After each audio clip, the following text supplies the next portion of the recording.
താരിഫുമായി ബന്ധപ്പെട്ട് ചൈനയുടെ അമേരിക്കയിലേക്കുള്ള ഇറക്കുമതി കയറ്റുമതിയിലൊക്കെ നിർണായകമായ ഒരു തീരുമാനം എടുത്തിരിക്കുകയാണ്.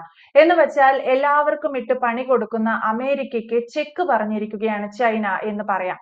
ചൈനയോട് ഒരു മറുപണി അമേരിക്കയ്ക്ക് ലഭിക്കാൻ പോകുന്നു. ചൈന ഇത്തരത്തിൽ ഇറക്കുമതികളിലും കയറ്റുമതികളിലുമൊക്കെ നിർണായക നീക്കം നടത്തുകയാണ്.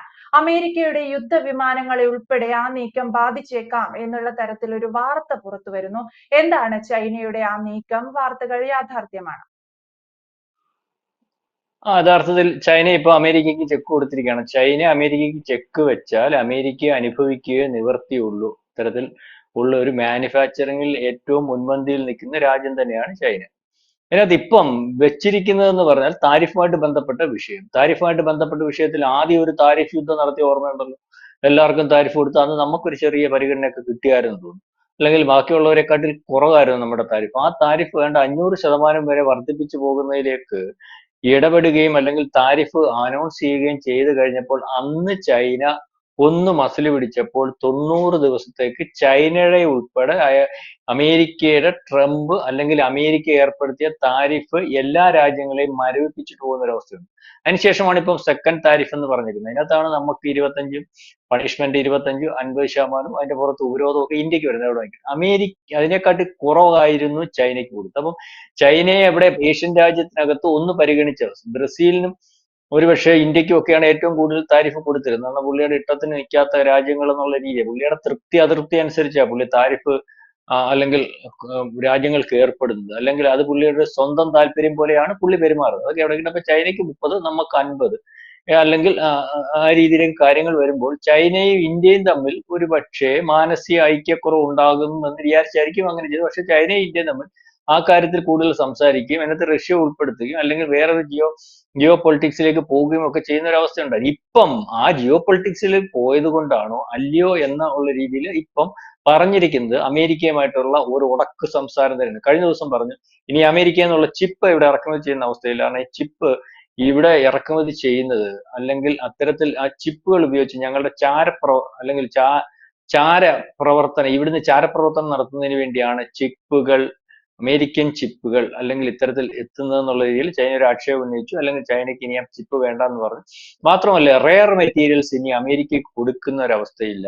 നമുക്കറിയാം മാനുഫാക്ചറിങ് രംഗം അത് വല്ലാത്തൊരു തീരുമാനമാണ്. അത് അമേരിക്കയെ പെടുത്തുന്ന ഒരു തീരുമാനമാണ്. അമേരിക്കയ്ക്ക് പിടിച്ചു നിൽക്കാൻ പറ്റാത്ത അല്ലെങ്കിൽ അമേരിക്കയ്ക്ക് ഒരുപക്ഷെ അമേരിക്കയുടെ പല മേഖലയും സ്തംഭിക്കുന്ന ഒരു തീരുമാനമാണ് ഈ റെയർ മെറ്റീരിയൽസ് കൊടുക്കത്തില്ലെന്ന് പറഞ്ഞാൽ. കാരണം റെയർ മെറ്റീരിയൽസ് കൊടുക്കത്തില്ലെന്ന് പറഞ്ഞാൽ ഞങ്ങളങ്ങ് വേറെ രാജ്യത്തുനിന്ന് മേടിച്ചോളാം എന്ന് പറയുന്ന രീതിയിൽ കിട്ടുന്ന ഒരു അവസ്ഥയില്ല.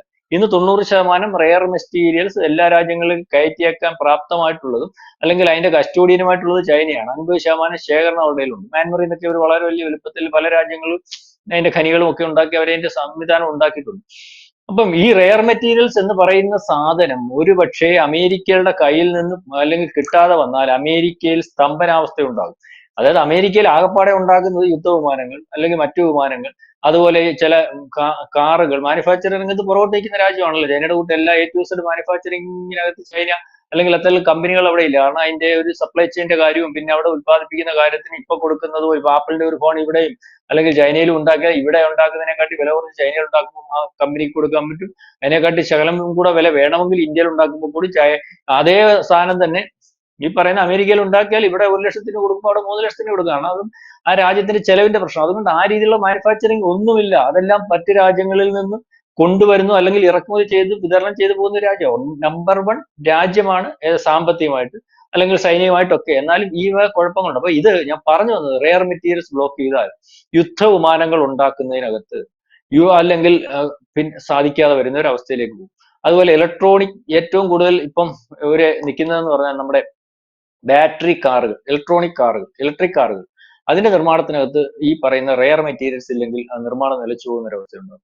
അതുപോലെ ഈ പറയുന്ന ബാറ്ററികൾ അതുപോലെ ഹെലികോപ്റ്ററിന്റെ പാർട്സുകൾ അല്ലെ സാധാരണ വിമാനങ്ങൾ ഉണ്ടാക്കുന്നുണ്ട്. അതുപോലെ മിസൈലുകൾ ഈ പറയുന്ന പോലെ പീരങ്കികൾ അത് സജ്ജമായിട്ടുള്ള പല കാര്യങ്ങളും ഉണ്ടാക്കുന്നതിന് ഏറ്റവും വേണ്ടപ്പെട്ട മെറ്റീരിയൽസ് ആണ് ഈ റെയർ മെറ്റീരിയൽസ് എന്ന് പറയുന്നത്.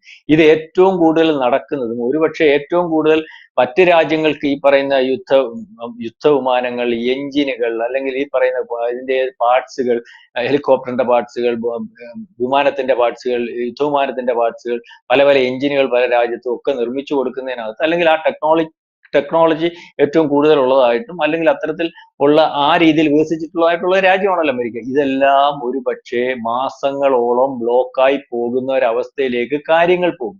പെട്ടെന്ന് കണ്ടുപിടിച്ചെടുക്കാൻ പറ്റുന്ന രീതിയിൽ, അല്ലെ ഖനനം ചെയ്ത് ഒരു ഖനി ഉണ്ടാക്കിയിട്ട് എവിടെയെങ്കിലും അത് കണ്ടുപിടിച്ചു ഖനി ഉണ്ടാക്കിയിട്ട് അതിനകത്തൊന്ന് എടുക്കുന്ന രീതിയിലേക്ക് പോകും. അമേരിക്കയിലാണെങ്കിൽ ഇത്തരത്തിലുള്ള കാര്യങ്ങളിൽ, അതുകൊണ്ടാണ് ഇപ്പൊ ഈ മുനീറുമായിട്ട് ഒരു ബന്ധം ഉണ്ടാക്കി ചൈനയുടെ കയ്യിലിരിക്കുന്ന ബലൂചിസ്ഥാനകത്ത് റെയർ മെറ്റീരിയൽസിന്റെ സംഭരണം ഏറ്റവും റെയർ ആയിട്ടുള്ള മെറ്റീരിയൽസ് ഏറ്റവും കൂടുതൽ ഉണ്ടായതുകൊണ്ട് ബലൂചിസ്ഥാനെ ഭീകരവാദിയായിട്ട് പ്രഖ്യാപിച്ചത്. ബലൂചിസ്ഥാനില്, അല്ലെങ്കിൽ ഇപ്പൊ അമേരിക്ക അവിടെ ബലൂചിസ്ഥാനിൽ ഏറ്റെടുക്കുന്നതിന് വേണ്ടി തീരുമാനിച്ചത്. അപ്പൊ അതിനകത്ത് ഈ ചൈനയുടെ കയ്യിലാണ് ഇപ്പൊ അതിരിക്കുന്നത്. ചൈനയുടെ കയ്യിൽ ഇപ്പൊ ഇരിക്കുമ്പോൾ അവിടുത്തെ റെയർ മെറ്റീരിയൽസിന്റെ ഖനികളും ഒരുപക്ഷെ അതിന്റെ താല്പര്യത്തിന് വേണ്ടി, അല്ലെങ്കിൽ അതിന്റെ നല്ല രീതിയിലുള്ള നടത്തിപ്പിന് വേണ്ടി അവരുണ്ടാക്കിയ പോർട്ടും ഇപ്പം ബലൂചിസ്ഥാൻ ചൈനക്കാർക്ക് കയറാൻ പറ്റത്തില്ല, അവരുണ്ടാക്കിയ എയർപോർട്ടിൽ കയറാൻ പറ്റത്തില്ല. അവിടെ ഇപ്പം ഒന്നും നടക്കാതെ വരുന്ന അവസ്ഥയിൽ ഈ പറയുന്ന അമേരിക്കയെ അവിടെ കൊണ്ടു നിർത്തിയിട്ട് നടത്തിയെടുക്കാമെന്നാണ് മുനീർ വിചാരിക്കുന്നത്. അത്തരത്തിലൊരു കച്ചവടത്തിലേക്കാണ് ഇതിന്റെ കൂടെ കൂടി വന്നത്. റെയർ മെറ്റീരിയൽസ് തിരക്കി ഒരുപക്ഷെ അമേരിക്ക പോകുന്നതിന്റെ കാര്യത്തിനകത്ത് അമേരിക്ക ലക്ഷ്യം വെച്ചിരിക്കുന്ന ഒരു സ്ഥലം എന്നുള്ള രീതിയിൽ ഞാൻ പറഞ്ഞതാ.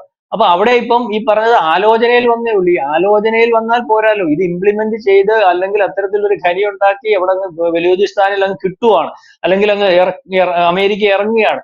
എന്നാൽ എത്ര കൊല്ലം എടുക്കും? അപ്പം ഇപ്പം കിട്ടിക്കൊണ്ടിരിക്കുന്ന ലഭ്യത ഒരു സുപ്രഭാതത്തിൽ നിർത്തിയാൽ ഈ പറയുന്ന പോലെ അമേരിക്കയുടെ എല്ലാ പ്രൊഡക്ഷനും ഈ രീതിയിൽ ഏറ്റവും വേണ്ടപ്പെട്ട പ്രതിരോധ സംവിധാനത്തിലേക്കുള്ള പ്രൊഡക്ഷൻ, അല്ലെങ്കിൽ ആയുധ നിർമ്മാണത്തിലേക്കും ഏറ്റവും തന്ത്രപ്രധാനമായിട്ട് നിർമ്മാണത്തിലേക്കും ഉള്ള പ്രൊഡക്ഷൻ ഒക്കെ നിൽക്കും. നമ്മൾ ഈ ബഹിരാകാശ രംഗത്ത് എന്ത് വേണ്ടി ഇതിന്റെ ആവശ്യം ഉണ്ടെന്നറിയാം? ബഹിരാകാശ രംഗത്ത് ഇതിന്റെ ആവശ്യം, അല്ലെങ്കിൽ അത്തരത്തിലുള്ള റിസർച്ചിനും മറ്റു കാര്യങ്ങൾക്കും ഒക്കെ ഇത് ആവശ്യമുണ്ട്. അതൊക്കെ ഏറ്റവും മുന്തിയ രീതിയിൽ കൈകാര്യം ചെയ്യുന്ന രാജ്യമാണല്ലോ അമേരിക്ക. അപ്പൊ ആ രീതിയിലേക്കുള്ള കാര്യങ്ങൾക്കകത്ത് അമേരിക്കയ്ക്ക് വലിയ പാളിച്ച സംഭവിക്കും. അതുകൊണ്ടാണ് ഇത്തരത്തിലുള്ള തീരുമാനം എന്ന് പറഞ്ഞാൽ, ഇത്രയും ബലമായിട്ടുള്ള തീരുമാനം എപ്പോഴാണ് ഉണ്ടായത്? ഒരുപക്ഷെ അമേരിക്ക ഉദ്ദേശിച്ചത് ജിയോ പൊളിറ്റിക്സിനകത്ത്, അല്ലെങ്കിൽ ഈ പറയുന്ന പോലെ താരിഫ് ഇന്ത്യക്കും ചൈനയ്ക്കും വേറെ മാറ്റി കൊടുക്കുന്ന ഒരു അവസ്ഥ വന്നാൽ അവർ തമ്മിൽ ഉടക്കി തന്നെ നിന്നോളൂ, മത്സര ബുദ്ധിയോടുകൂടി നിന്നോളൂ എന്ന് പറഞ്ഞിടത്ത് അമേരിക്ക ആ താരിഫ് ഇന്ത്യക്ക് കൂട്ടിക്കൊടുത്തിണക്കുകയും ഈ താരിഫ് യുദ്ധത്തിനകത്ത് അമേരിക്കയെ വെല്ലുവിളിക്കുന്നതിന് ഒരുപക്ഷെ റഷ്യ ഇറങ്ങിയപ്പോൾ ഇന്ത്യ, റഷ്യ, ചൈന കൂടി ഒരു ബന്ധം ഉണ്ടാവുകയും അതിനുശേഷം ചൈനയിലേക്ക് ഈ മോദി SCO മീറ്റിനാണെന്ന് പറഞ്ഞ് പോവുകയും അവിടെ വെച്ച് ഈ 3 നേതാക്കന്മാരും കൂടി സംസാരിക്കുന്ന ഒരു അവസ്ഥ ഉണ്ടാവുകയും ഒക്കെ ചെയ്യുന്ന രീതിയിലേക്ക് വാർത്തകൾ വരുന്നുണ്ട്. അപ്പം അതിനുശേഷമാണ് ഇതുമാതിരിയുള്ള ഒരു തീരുമാനം ഉണ്ടാകുന്നത്, അല്ലെങ്കിൽ ഇത്തരത്തിലുള്ള ഒരു തീരുമാനത്തിലേക്ക് കാര്യങ്ങൾ പോകുന്നത്. മ്യാൻമർ ഉൾപ്പെടെയുള്ള രാജ്യങ്ങൾക്ക് അകത്തു നിന്നാണ് ഈ പറയുന്നത് പോലെ ചൈന ഈ വലിയ വലുപ്പത്തിൽ സാധനങ്ങൾ ഒക്കെ, ഈ റെയർ മെറ്റീരിയൽസ് ഒക്കെ ഇറക്കുമതി ചെയ്യുന്നത്. അപ്പം ഈ രീതിയിലേക്കുള്ള ഒരു പോക്ക് ഒരുപക്ഷെ വളരെ ഒരു വലിയ കുഴപ്പത്തിലേക്ക്, അല്ലെങ്കിൽ US-ന് ഒരു മുട്ടൻ പണി, ട്രംപിന് ഒരു മുട്ടൻ പണിയിലേക്ക് കാര്യങ്ങൾ പോകും. അതായത് അക്ഷരാർത്ഥത്തിൽ ഈ താരിഫിന്റെ വിഷയം വെച്ചിട്ട് ഇദ്ദേഹം ലോകത്തുടനീളം കളിക്കുന്ന കഴി അമേരിക്കയ്ക്ക് നിലനിൽപ്പില്ലാത്ത രീതിയിലേക്ക് കാര്യങ്ങൾ പോകുന്നു. അല്ലെങ്കിൽ അമേരിക്കയ്ക്ക് അകത്ത് ഒരുപക്ഷെ ഇന്ത്യയുമായിട്ട് താരിഫ് യുദ്ധം, ഇന്ത്യയുമായിട്ടുള്ള ഇറക്കുമതി ഇന്ത്യ വേണ്ടാന്ന് വെച്ചാൽ അവിടുത്തെ സാധാരണക്കാരൻ, അതായത് വളരെ കൂടുതൽ വലിപ്പത്തിൽ ഇന്ത്യൻ സാധനവും ഒരുപക്ഷെ ഈ പറയുന്ന ചൈനീസ് സാധനവും ഒക്കെ മേടിച്ചുപയോഗിക്കുന്ന, വിലക്കുറവിന്റെ പ്രശ്നമുണ്ട്, മേടിച്ചുപയോഗിക്കുന്ന സാധാരണക്കാരനും പട്ടിണിക്കാരും ഒക്കെ ഉള്ള കൂടുതലുള്ള രാജ്യം. നമ്മൾ ഈ പറഞ്ഞ പോലെ മൊത്തം ആൾക്കാരും കോടീശ്വരന്മാരല്ല, ശതകോടീശ്വരന്മാരുടെ എണ്ണം ഏതാണ്ട് 50-നകത്തൊക്കെ വരും. അല്ലെങ്കിൽ അത്തരത്തിൽ കോടീശ്വരമായിട്ടുള്ള, അല്ലെങ്കിൽ അമേരിക്കൻ സാധനം മാത്രം മേടിച്ച് ഉപയോഗിക്കാൻ പറ്റുന്ന ആൾക്കാർ എത്രത്തോളം ഉണ്ട്? വളരെ കുറവാണ്. അപ്പൊ ആ രാജ്യത്ത് ഈ താരിഫ് യുദ്ധത്തിന് പേരിൽ അമേരിക്ക ഇന്ത്യക്ക് ഏർപ്പെടുത്തിയ താരിഫ് തന്നെ അവിടെ വലിയൊരു പ്രതിസന്ധി മണപ്പൊലിപ്പ് ഉണ്ടാക്കിയിട്ടുണ്ട്. ഇപ്പം ആ മേഖല മാറിയിട്ട് വ്യാവസായിക മേഖലയിലും മാനുഫാക്ചറിങ് മേഖലയിലും, അല്ലെങ്കിൽ യുദ്ധ മേഖലയിലും പ്രതിരോധ മേഖലയിലും ബഹിരാകാശ മേഖലയിലും ഒക്കെ ബാധിക്കത്തക്ക രീതിയിലേക്കുള്ള ഒരു ചവിട്ടിപ്പിടുത്തമാണ് ഈ പറയുന്ന ചൈന ഈ പറയുന്ന റെയർ മെറ്റീരിയൽസിന്റെ നിയന്ത്രണത്തിൽ കൂടി ഉദ്ദേശിക്കുന്നത്. അതൊരു കൃത്യമായിട്ട് വർക്കൗട്ട് ആയി പോകുന്ന ഒരു അവസ്ഥയുണ്ട്. കാരണം വേറെ എവിടുന്നെങ്കിലും മേടിച്ചെടുക്കാൻ പ്രാപ്തമായിട്ടുള്ള സാധനമല്ല ഇത്. വളരെ കൃത്യമായിട്ട് അതിന്റെ മൊണോപ്പൊളി 90% കൈകാര്യം ചെയ്യുന്നത്, ഞാൻ മുമ്പേ പറഞ്ഞ പോലെ, ചൈനയാണ്. 50%-ഓളം ലോകത്ത് ശേഖരമുള്ള രാജ്യവും, അല്ലെങ്കിൽ കയ്യിലുള്ള രാജ്യവും ചൈനയാണ്. അപ്പൊ ഇപ്പൊ ഗവൺമെന്റ് തലത്തിൽ അവർ തീരുമാനമെടുത്തിരിക്കും. ഇതിന്റെ സപ്ലൈക്കാരായിട്ടുള്ള കമ്പനികളുടെ അടുത്ത് പറഞ്ഞിട്ടുണ്ട്, ഗവൺമെന്റ് കോട്ട അനുസരിച്ചുള്ള സാധനം നിങ്ങൾ കൃത്യമായിട്ട് ഉണ്ടാക്കുക. അതിനപ്പുറമുള്ള സാധനങ്ങൾ ഉത്പാദിപ്പിക്കേണ്ട കാര്യമില്ല. നിങ്ങളുടെ സപ്ലൈയുടെ വിവരങ്ങൾ കൃത്യമായിട്ട് ഗവൺമെന്റിനെ അറിയിച്ചു പോകുന്ന ഒരു അവസ്ഥ ഉണ്ടാവണം. ഇന്ത്യ പോലുള്ള ഒരു രാജ്യമല്ല, ഇന്ത്യയിലും അങ്ങനെയൊക്കെയുള്ള തീരുമാനത്തിനകത്ത് വിദേശത്തോട്ട് കടത്തുന്നതിനകത്ത് ഒരു അണുവിടയുടെ വ്യത്യാസം വരുത്തി ഒരു കമ്പനിക്കും പ്രവർത്തിക്കാൻ പറ്റില്ല. മാത്രമല്ല ചൈനയെ പോലുള്ള രാജ്യത്ത് അറിയാമല്ലോ, ഏതെങ്കിലും രീതിയിൽ ഒന്ന് ആലോചിച്ചാൽ പോലും സ്വേച്ഛാധിപതികളുടെ രാജ്യമാണ്, അല്ലെങ്കിൽ വൺ മാൻ ഷോയിൽ രാജ്യമാണ്. ആ രാജ്യത്ത് പിന്നെ വ്യവസായികൾക്ക് രക്ഷയുണ്ട്. അപ്പം ഈ രീതിയിൽ അമേരിക്കയെ കൂച്ചുവിലങ്ങിട്ടിരിക്കുന്നു. ഒരുപക്ഷെ യുദ്ധവിമാനങ്ങൾക്ക് പോലും ചലിക്കാൻ പറ്റാത്തൊരവസ്ഥയിലേക്ക് ചൈന അമേരിക്കയെ കൊണ്ടെത്തിച്ചിരിക്കുന്നു എന്ന് വേണം ഈ വാർത്തയിൽ നിന്ന് നമ്മൾക്ക് മനസ്സിലാക്കാൻ. അതാണ്. യഥാർത്ഥത്തിൽ ചൈന അമേരിക്കയെ കൂച്ചുവിലങ്ങിട്ടിരിക്കുന്നു എന്ന് തന്നെ നമുക്ക് പറഞ്ഞവസാനിപ്പിക്കാൻ സാധിക്കും. താരിഫിന്റെ മേൽ അല്ലെങ്കിൽ താരിഫിന്റെ ഒരു പേരിൽ അമേരിക്ക എത്രത്തോളം ചൈന ഉൾപ്പെടെയുള്ള ഇന്ത്യ ഉൾപ്പെടെയുള്ള രാജ്യങ്ങളെ ബുദ്ധിമുട്ടിലാക്കുന്നു എന്നയിടത്താണ് മറുപണി അമേരിക്കയ്ക്ക് ലഭിച്ചുകൊണ്ടിരിക്കുന്നു എന്ന വാർത്ത കൂടി പുറത്തു വരുന്നത്. വ്യക്തമാണ്. Thank you Prashanth sir.